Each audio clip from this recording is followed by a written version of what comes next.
Welcome to our channel.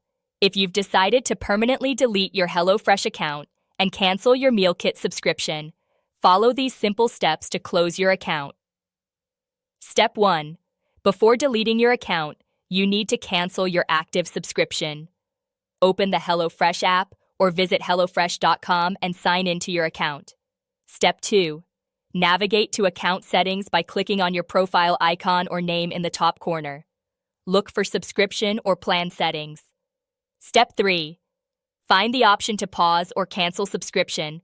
Click on it and follow the prompts to cancel your recurring deliveries.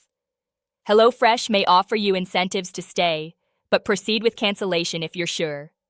Step 4.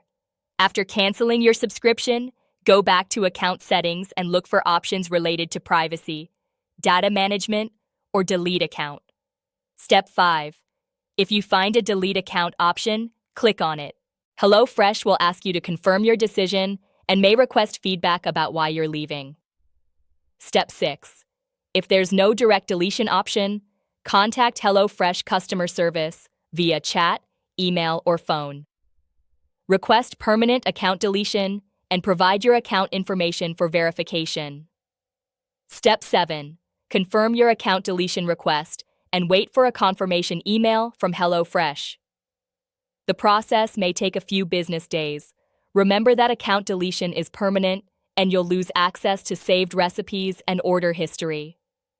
Don't forget to like this video and subscribe to our channel.